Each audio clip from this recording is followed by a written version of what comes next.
ओम शांति 9-12-24 वाक्य प्रातः मुरली मिठे बचे विनाश पूर्वर समस्त को बाबांकर परिचय देवाकू हेब निजे धारण करी अन्य मानकू बुझाओ तेबे जाई उच्च पद मिली पारिबो। मिठे बचे विनाश पूर्वर समस्त को बाबांकर परिचय देवाकू हेब निजे धारण करी अन्य मानकू बुझाओ तेबे जाई उच्च पद मिली पारिबो। प्रश्न राजयोगी विद्यार्थी मानक पई बाबांकर डायरेक्शन अर्थात निर्देश कौन? प्रश्न राजयोगी विद्यार्थी मानक पई बाबांकर डायरेक्शन अर्थात निर्देश कौन?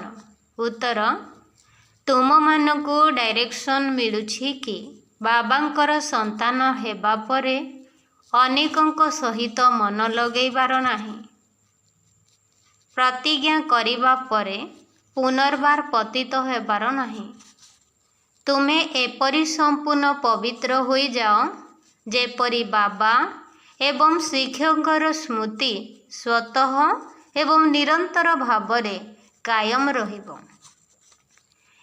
एकमात्र बाबांकु ही स्नेह कर, तांकु ही मने पकाओ, तेबे तुमको बहुत शक्ति मिलिबो। ओम शांति। आत्मिक पिता बसी आत्मिक संतान मानकु बुझाउछंती सेतेबेले ही बुझाई थांती जेतेबेले कि एही शरीर थाए ना, तेबे सम्मुखरे ही बुझेबाकू पड़ी थाए। जहाँ सम्मुखरे बुझा जाई थाए ताहा पुणी लिखित आकार रे समस्तंक पाखकू जाई थाए। तुमे माने एठाकू आसुछ सम्मुखरे सुनिबा पाई। बेहदर बाबा आत्मा मानकू सुनाउछंती, आत्मा ही सुनुछि। सबु किछि आत्मा ही करि थाए। एही शरीर द्वारा एथिपाई प्रथमे निजकू आत्मा निश्चय करिबा दरकार। गायन अछि आत्मा परमात्मा अलगा रहिले बहुकाल।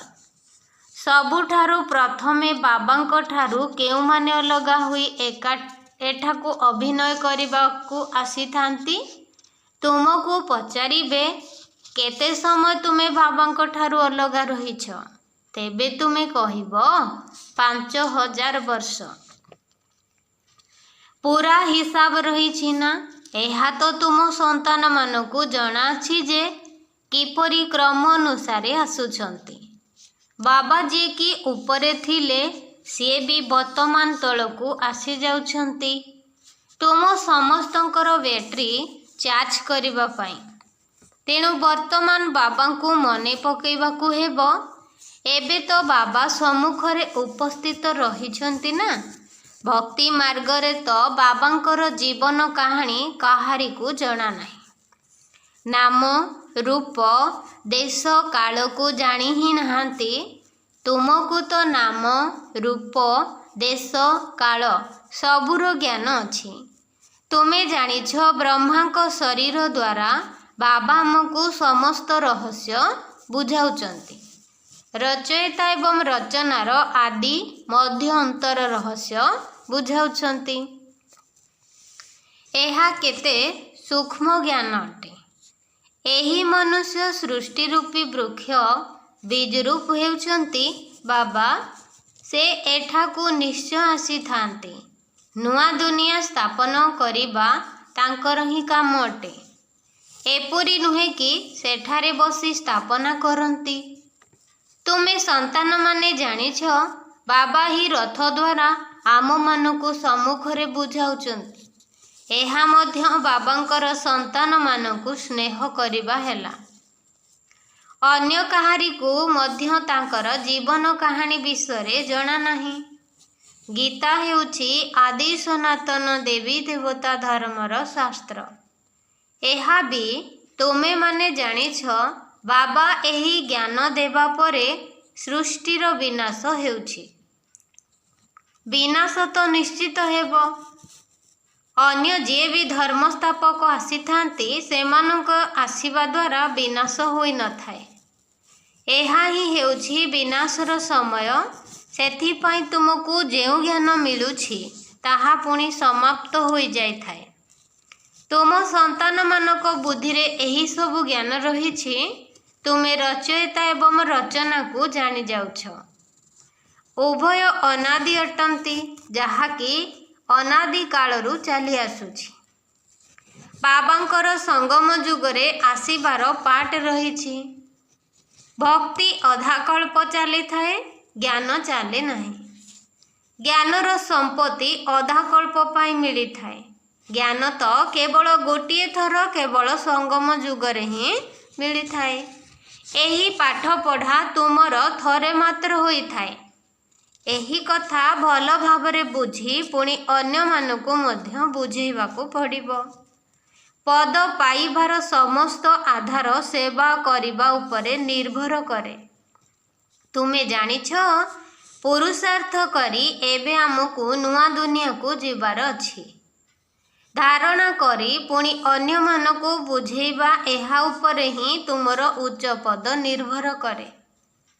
ବିନାଶ ହେବା ପୂର୍ବରୁ ସମସ୍ତଙ୍କୁ ବାବାଙ୍କର ପରିଚୟ ଏବଂ ରଚନାର ଆଦି ମଧ୍ୟ ଅନ୍ତର ପରିଚୟ ଦେବାକୁ ହେବ। ତୁମେ ମଧ୍ୟ ବାବାକୁ ମନେ ପକାଉଛ କି ଜନ୍ମ ଜନ୍ମାନ୍ତର ପାପ କଟିଯାଉ। ଯେ ପର୍ଯ୍ୟନ୍ତ ବାବା ପଢ଼ାଉଛନ୍ତି ସେ ପର୍ଯ୍ୟନ୍ତ ନିଶ୍ଚୟ ୟାଦ କରିବାକୁ ହେବ। ଶିକ୍ଷାଦାତାଙ୍କ ସହିତ ଯୋଗ ତ ରହିବ ନା। ଶିକ୍ଷକ ପଢ଼ାଇଥାନ୍ତି ତ ତାଙ୍କ ସହିତ ଯୋଗ ରହିଥାଏ। ଯୋଗ ବିନା ପଢ଼ିବେ କିପରି? ଯୋଗ ଅର୍ଥାତ୍ ଶିକ୍ଷାଦାତାଙ୍କୁ ମନେ ପକାଇବା। ଇଏ ବାବା ବି ଅଟନ୍ତି, ଶିକ୍ଷକ ଏବଂ ସଦ୍ଗୁରୁ ମଧ୍ୟ ଅଟନ୍ତି। ତିନି ରୂପରେ ପୁରା ମନେ ପକାଇବାକୁ ପଡ଼ିଥାଏ। ଏହି ସଦ୍ଗୁରୁ ତୁମକୁ କେବଳ ଥରେ ମାତ୍ର ମିଳିଥାନ୍ତି। ଜ୍ଞାନ ଦ୍ୱାରା ସଦ୍ଗତି ମିଳିଗଲା, ବାସ୍ ପୁଣି ଗୁରୁ କରିବାର ପ୍ରଥା ସମାପ୍ତ ହୋଇଯାଇଥାଏ। ବାବା ଶିକ୍ଷକଙ୍କର ପ୍ରଥା ଚାଲେ, ଗୁରୁଙ୍କର ପ୍ରଥା ସମାପ୍ତ ହୋଇଯାଏ। ସଦ୍ଗତି ମିଳିଗଲା ନା। ନିର୍ବାଣ ଧାମକୁ ତୁମେ ପ୍ରତ୍ୟକ୍ଷରେ ଯାଉଛ, ପୁଣି ନିଜ ସମୟରେ ଅଭିନୟ କରିବା ପାଇଁ ଆସୁଛ।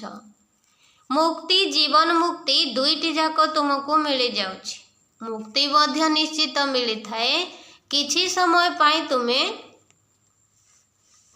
ଘରକୁ ଯାଇ ରହିବ। ଏଠାରେ ତ ଶରୀର ଦ୍ୱାରା ଅଭିନୟ କରିବାକୁ ପଡ଼ିଥାଏ। ଶେଷ ବେଳକୁ ସବୁ ଅଭିନୟକାରୀମାନେ ଆସିଯିବେ। ନାଟକ ଯେତେବେଳେ ସମ୍ପୂର୍ଣ୍ଣ ହୋଇଯାଏ ସେତେବେଳେ ସବୁ ଅଭିନେତାମାନେ ମଞ୍ଚ ଉପରକୁ ଆସିଥାନ୍ତି। ଏବେ ବି ସବୁ ଅଭିନେତାମାନେ ଆସି ମଞ୍ଚ ଉପରେ ଏକତ୍ରିତ ହୋଇଛନ୍ତି। ତେଣୁ କେତେ ଗହଳି ହୋଇଯାଉଛି। ସତ୍ୟଯୁଗ ଆଦିରେ ଏତେ ଗହଳି ନଥିଲା। ଏବେ ତ ସବୁଆଡ଼େ କେତେ ଅଶାନ୍ତି। ଯେପରି ବାବାଙ୍କ ପାଖରେ ସୃଷ୍ଟି ଚକ୍ରର ଜ୍ଞାନ ରହିଛି, ସେହିପରି ପିଲାମାନଙ୍କ ପାଖରେ ମଧ୍ୟ ଜ୍ଞାନ ଅଛି।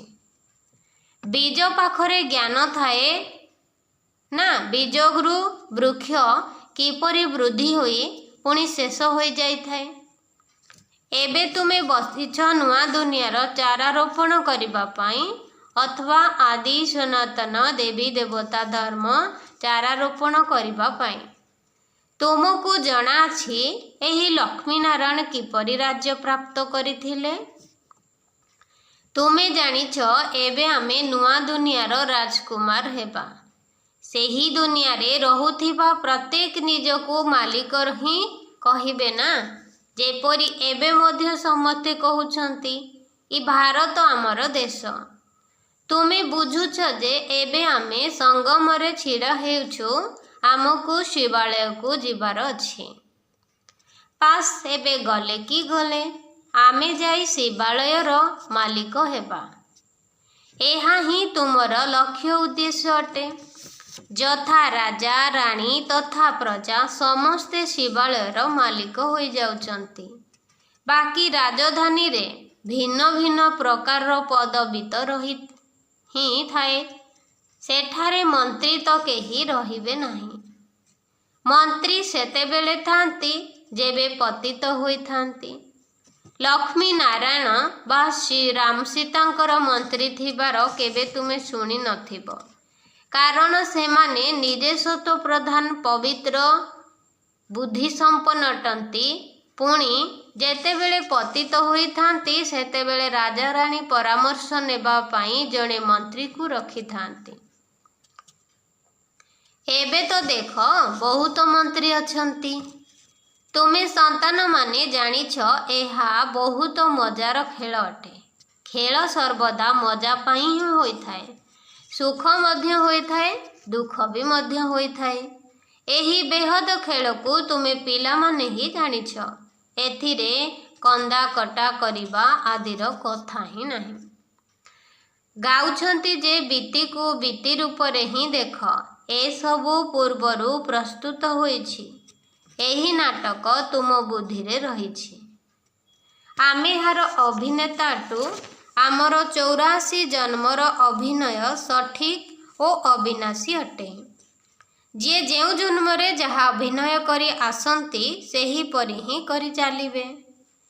ଆଜିଠାରୁ 5000 ବର୍ଷ ପୂର୍ବେ ମଧ୍ୟ ତୁମକୁ ଏହି କଥା କହିଥିଲି, ନିଜକୁ ଆତ୍ମା ଭାବ। ଗୀତାରେ ବି ଏହି ଅକ୍ଷର ରହିଛି।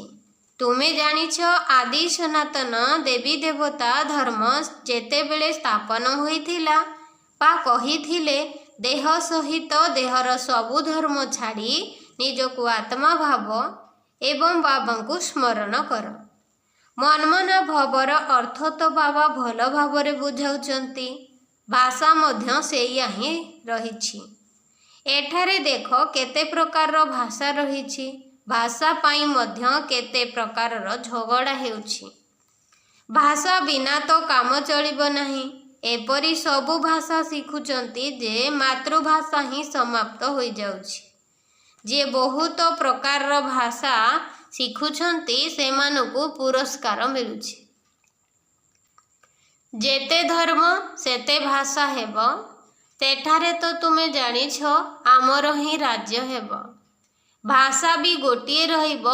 ଏଠାରେ ତ 100 ମାଇଲରେ ଗୋଟିଏ ଭାଷା ରହିଛି। ସେଠାରେ ଗୋଟିଏ ହିଁ ଭାଷା ହୋଇଥାଏ। ଏହି ସବୁ କଥା ବାବା ବସି ବୁଝାଉଛନ୍ତି। ତେଣୁ ସେହି ବାବାଙ୍କୁ ହିଁ ସ୍ମରଣ କରିଚାଲ। ଶିବ ବାବା ହିଁ ଏହି ବ୍ରହ୍ମାଙ୍କ ଦ୍ୱାରା ବୁଝାଉଛନ୍ତି। କଥା ତ ନିଶ୍ଚିତ ବାବା କହୁତି, ରଥ ତ ନିଶ୍ଚିତ ଦରକାର ନା। ଶିବ ବାବା ଆମର ପିତା ଅଟନ୍ତି। ବାବା କହୁଛନ୍ତି ମୋର ତ ବେହଦର ସନ୍ତାନମାନେ ଅଛନ୍ତି। ବାବା ୟାଙ୍କ ଦ୍ୱାରା ପଢ଼ାଉଛନ୍ତି ନା। ଶିକ୍ଷକଙ୍କୁ କେବେ କ'ଣ ଆଲିଙ୍ଗନ କରାଯାଏ? ବାବା ତ ତୁମକୁ ପଢ଼େଇବା ପାଇଁ ଆସିଛନ୍ତି। ରାଜଯୋଗ ଶିଖାଉଛନ୍ତି, ତେଣୁ ଶିକ୍ଷକ ହେଲ ନା। ତୁମେମାନେ ବିଦ୍ୟାର୍ଥୀ ଅଟ। ଛାତ୍ରମାନେ କ'ଣ କେବେ ଶିକ୍ଷକଙ୍କୁ ଆଲିଙ୍ଗନ କରିଥାନ୍ତି କି? ଏକ ବାବାଙ୍କର ହେଲା ପରେ ଆଉ ଅନ୍ୟମାନଙ୍କଠାରେ ମନ ଲଗେଇବା ଉଚିତ ନୁହେଁ। ବାବା କହୁଛନ୍ତି ମୁଁ ତୁମକୁ ରାଜଯୋଗ ଶିଖେଇବାକୁ ଆସିଛି। ତୁମେ ଶରୀରଧାରୀ, ମୁଁ ଅଶରୀର ଶୂନ୍ୟବାସୀ ଅଟେ।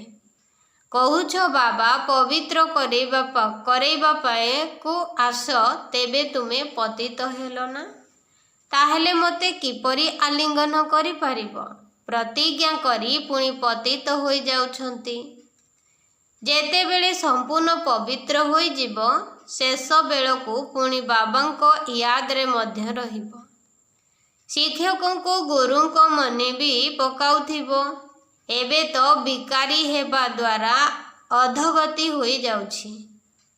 ଆହୁରି ମଧ୍ୟ 100 ଗୁଣା ଦଣ୍ଡ ଭୋଗ କରିବାକୁ ପଡ଼ୁଛି। ଇଏ ତ ମଝିରେ ଦଲାଲ ରୂପରେ ମିଳିଛନ୍ତି। ତେଣୁ ହିଁ ମନେ ପକାଇବା ଦରକାର। ବାବା କହୁଛନ୍ତି ମୁଁ ବି ବାବାଙ୍କର ମୁରଲି ପିଲା ଅଟେ। ତେବେ ମୁଁ କିପରି ଆଲିଙ୍ଗନ କରିପାରିବି? ତୁମେ ତ ପୁଣି ବି ଏହି ଶରୀର ଦ୍ୱାରା ମିଶୁଛ। ମୁଁ ତାଙ୍କୁ କେମିତି ଗଳାରେ ଲଗାଇବି? ବାବା ତ କହୁଛନ୍ତି ପିଲାମାନେ ତୁମେ ଏବେ ବାବାଙ୍କୁ ହିଁ ସ୍ମରଣ କର, ସ୍ନେହ କର। ସ୍ମରଣ କରିବା ଦ୍ୱାରା ହିଁ ବହୁତ ଶକ୍ତି ମିଳିଥାଏ। ବାବା ସର୍ବଶକ୍ତିବାନ ଅଟନ୍ତି। ବାବାଙ୍କ ଠାରୁ ହିଁ ତୁମକୁ ଏତେ ଶକ୍ତି ମିଳୁଛି। ତୁମେ କେତେ ଶକ୍ତିଶାଳୀ ହେଉଛ। ତୁମର ରାଜଧାନୀ ଉପରେ କେହି ବି ବିଜୟ ପ୍ରାପ୍ତ କରିପାରିବେ ନାହିଁ। ରାବଣ ରାଜ୍ୟ ହିଁ ସମାପ୍ତ ହୋଇଯାଏ। ଦୁଃଖ ଦେଲାବାଲା କେହି ରହି ନଥାନ୍ତି। ତାଙ୍କୁ ସୁଖଧାମ କୁହାଯାଇଥାଏ। ରାବଣ ସମ୍ପୂର୍ଣ୍ଣ ବିଶ୍ୱରେ ସମସ୍ତଙ୍କୁ ଦୁଃଖ ଦେଇଥାଏ। ପଶୁମାନେ ମଧ୍ୟ ଦୁଃଖୀ ହୋଇଥାନ୍ତି। ସେଠାରେ ତ ପଶୁମାନେ ମଧ୍ୟ ପରସ୍ପର ସହିତ ସ୍ନେହରେ ରହିଥାନ୍ତି। ଏଠାରେ ତ ସ୍ନେହ ହିଁ ନାହିଁ। ତୁମେ ପିଲାମାନେ ଜାଣୁଛ ଏହି ଡ୍ରାମା କିପରି ଘୂରି ଚାଲିଛି। ଏହାର ଆଦି ମଧ୍ୟ ଅନ୍ତର ରହସ୍ୟ ବାବା ହିଁ ବୁଝାଉଛନ୍ତି। କେହି ବହୁତ ଭଲ ଭାବରେ ପଢ଼ିଥାନ୍ତି, କେହି କମ୍ ପଢ଼ିଥାନ୍ତି। ପଢ଼ୁଛନ୍ତି ତ ସମସ୍ତେ ନା। ସାରା ଦୁନିଆ ମଧ୍ୟ ପଢ଼ିବ, ଅର୍ଥାତ୍ ବ୍ରହ୍ମାଙ୍କୁ ସ୍ମରଣ କରିବ। ବାବାଙ୍କୁ ସ୍ମରଣ କରିବା ଏହା ମଧ୍ୟ ପଢ଼ିବା ଅଟେ ନା। ସେହି ବାବାଙ୍କୁ ସମସ୍ତେ ସ୍ମରଣ କରିଥାନ୍ତି। ସେ ସମସ୍ତଙ୍କର ସଦ୍ଗତି ଦାତା, ସମସ୍ତଙ୍କର ସୁଖଦାତା ଅଟନ୍ତି। କହୁଛନ୍ତି ମଧ୍ୟ ଆସି ପବିତ୍ର ହେବେ। ନିଶ୍ଚିତ ପତିତ ଅଟନ୍ତି ନା। ସେ ତ ଆସିଥାନ୍ତି ବିକାରୀମାନଙ୍କୁ ନିର୍ବିକାରୀ କରାଇବା ପାଇଁ। ଡାକୁଛନ୍ତି ମଧ୍ୟ ହେ ଆତ୍ମା, ଡାକୁଛନ୍ତି ମଧ୍ୟ ହେ ଆଲ୍ଲା, ଆସି ଆମକୁ ପବିତ୍ର କର। ତାଙ୍କର ଏହା ହିଁ ଧନ୍ଦା, ସେଥିପାଇଁ ଡାକୁଛନ୍ତି। ତୁମର ଭାଷା ମଧ୍ୟ ଠିକ୍ ହେବା ଦରକାର। ଏମାନେ କହୁଛନ୍ତି ଯେ ଆଲ୍ଲା, ସେମାନେ କହୁଛନ୍ତି ହେ ଗଡ୍, ଗଡ୍ ଫାଦର ବା ଈଶ୍ୱର ପିତା ବୋଲି ମଧ୍ୟ କହିଥାନ୍ତି। ପଛରେ ଆସୁଥିବା ଆତ୍ମାମାନଙ୍କର ବୁଦ୍ଧି ତଥାପି ବି ଭଲ ରହିଥାଏ। ସେମାନେ ଏତେ ଦୁଃଖ ଭୋଗି ନଥାନ୍ତି। ତେବେ ଏବେ ତୁମେ ସମ୍ମୁଖରେ ବସିଛ, କ'ଣ କରୁଛ? ବାବାଙ୍କୁ ସେହି ବ୍ରହ୍ମାଙ୍କ ଭ୍ରୁକୁଟିରେ ଦେଖୁଛ। ବାବା ପୁଣି ତୁମ ଭ୍ରୁକୁଟିକୁ ଦେଖୁଛନ୍ତି। ଯାହା ମଧ୍ୟରେ ମୁଁ ପ୍ରବେଶ କରୁଛି ତାଙ୍କୁ ଦେଖିପାରିବେ। ସେ ତ ପାଖରେ ବସିଛନ୍ତି। ଏହା ବହୁତ ବୁଝିବାର କଥା। ମୁଁ ତାଙ୍କ ପାଖରେ ବସିଛି, ସିଏ ବି ବୁଝିପାରୁଛନ୍ତି ମୋ ପାଖରେ ବସିଛନ୍ତି। ତୁମେ କହିବ ଆମେ ସମ୍ମୁଖରେ 2 ଜଣଙ୍କୁ ଦେଖିଛୁ। ବାବା ଆଉ କାହା 2 ଆତ୍ମାକୁ ଦେଖୁଛୁ। ତୁମ ପାଖରେ ଜ୍ଞାନ ଅଛି। ବାପଦାଦା କାହାକୁ କହୁଛନ୍ତି? ଆତ୍ମା ସମ୍ମୁଖରେ ବସିଛି। ଭକ୍ତି ମାର୍ଗରେ ତ ଆଖି ବନ୍ଦ କରି ବସି ଶୁଣିଥାନ୍ତି। ପାଠପଢ଼ା କ'ଣ ଏପରି ହୋଇଥାଏ? ଶିକ୍ଷକଙ୍କୁ ତ ଦେଖିବାକୁ ପଡ଼ିଥାଏ ନା। ଇଏ ବାପା ବି ଅଟନ୍ତି, ଶିକ୍ଷକ ବି ଅଟନ୍ତି। ତେଣୁ ତାଙ୍କୁ ସମ୍ମୁଖରେ ଦେଖିବା ଦରକାର। ସମ୍ମୁଖରେ ବସିଥିବେ ଆଉ ଆଖି ବନ୍ଦ ଥିବ, ଢୁଳାଉଥିବେ, ଏପରି ତ ପାଠପଢ଼ା ତ ହୋଇନଥାଏ। ଛାତ୍ର ଶିକ୍ଷକଙ୍କୁ ନିଶ୍ଚୟ ଦେଖୁଥିବ। ନହେଲେ ଶିକ୍ଷକ କହିବ ଇଏ ତ ଢୁଳାଉଛନ୍ତି, ଇଏ କିଛି ଭାଙ୍ଗ ପିଇ କରି ଆସିଛନ୍ତି। ତୁମ ବୁଦ୍ଧିରେ ଅଛି ବାବା ଏ ଶରୀରରେ ଅଛନ୍ତି। ମୁଁ ବାବାଙ୍କୁ ଦେଖୁଛି। ବାବା ବୁଝାଉଛନ୍ତି ଏହି ଶିକ୍ଷା ସାଧାରଣ ନୁହେଁ ଯେ ଏଠାରେ କେହି ଆଖି ବନ୍ଦ କରି ବସିବ। ବିଦ୍ୟାଳୟରେ କେବେ କେହି ଆଖି ବନ୍ଦ କରି ବସନ୍ତି କି? ଅନ୍ୟ ସତ୍ସଙ୍ଗମାନଙ୍କୁ ବିଦ୍ୟାଳୟ କୁହାଯାଇପାରିବ ନାହିଁ। ଯଦିଓ ଗୀତା ଶୁଣାଇଥାନ୍ତି, କିନ୍ତୁ ତାକୁ ବିଦ୍ୟାଳୟ କୁହାଯାଇନଥାଏ। ସିଏ କୌଣସି ବାବା ନୁହନ୍ତି ଯେ ଯାହାକୁ ଆମେ ଦେଖିବା। କେହି କେହି ଶିବଙ୍କର ଭକ୍ତ ଥାନ୍ତି ତ ସେମାନେ ଶିବଙ୍କୁ ହିଁ ମନେ ପକାଇଥାନ୍ତି। କାନ ଦ୍ୱାରା କଥା ଶୁଣୁଛନ୍ତି। ଶିବ ଭକ୍ତମାନଙ୍କୁ ଶିବଙ୍କୁ ହିଁ ମନେ ପକାଇବାକୁ ପଡ଼ିଥାଏ। କୌଣସି ବି ସତ୍ସଙ୍ଗ ଆଦିରେ ପ୍ରଶ୍ନ ଉତ୍ତର ଆଦି ହୋଇନଥାଏ। ସେହିଠାରେ ହିଁ ହୋଇଥାଏ। ଏହିଠାରେ ତୁମର ପ୍ରାପ୍ତି ବହୁତ ହୋଇଥାଏ। ଆମଦାନୀ ସମୟରେ କେବେ ଆଳସ୍ୟ ବାହାଇ ଆସିନଥାଏ। ଧନ ମିଳୁଛି ନା, ତେଣୁ ଖୁସି ହୋଇଥାଏ। ହାଇ ମାରିବା ଦୁଃଖର ଚିହ୍ନ ଅଟେ। ରୋଗୀ ହୋଇଥିଲେ ବା ଦେବାଳିଆ ହୋଇଯାଇଥିଲେ ବାରମ୍ବାର ଆଳସ୍ୟ ଆସିବ। ଯଦି ପଇସା ମିଳୁଥିବ ତ କେବେ ହେଲେ ବି ଆଳସ୍ୟ ଆସିବ ନାହିଁ। ବାବା ବ୍ୟାପାରୀ ବି ଅଟନ୍ତି। ରାତିରେ ଷ୍ଟିମର ଆସୁଥିବାରୁ ରାତି ଅନିଦ୍ରା ମଧ୍ୟ ହେବାକୁ ପଡୁଥିଲା। କେହି ରାଣୀମାନେ ରାତିରେ ଆସିଥାନ୍ତି, ତେଣୁ କେବଳ ସ୍ତ୍ରୀ ଲୋକଙ୍କ ପାଇଁ ହିଁ ଖୋଲା ରହିଥାଏ। ବାବା ବି କହୁଛନ୍ତି ପ୍ରଦର୍ଶନୀ ଆଦିରେ ସ୍ତ୍ରୀ ଲୋକମାନଙ୍କ ପାଇଁ ବିଶେଷ ଦିନ ରଖ, ତେବେ ବହୁତ ଆସିବେ। ଓଢ଼ଣା ଟାଣି ବି ଆସିବେ। ବହୁତ ସ୍ତ୍ରୀମାନେ ଓଢ଼ଣା ମଧ୍ୟରେ ରହିଥାନ୍ତି। ମୋଟରରେ ମଧ୍ୟ ପରଦା ରହିଥାଏ। ଏଠାରେ ତ ଆତ୍ମାର କଥା ଅଛି। ଜ୍ଞାନ ମିଳିଗଲା ପରେ ଆପେ ଆପେ ପରଦା ଖୋଲିଯିବ। ସତ୍ୟ ଯୁଗରେ ପରଦା ଆଦି ନଥାଏ। ଏଠାରେ ତ ଆତ୍ମାର କଥା ଅଛି। ଜ୍ଞାନ ମିଳିଗଲା ପରେ ଆପେ ଆପେ ପରଦା ଖୋଲିଯିବ। ସତ୍ୟ ଯୁଗରେ ପରଦା ଆଦି ନଥାଏ। ଏହା ତ ପ୍ରବୃତ୍ତି ମାର୍ଗର ଜ୍ଞାନ ଅଟେ।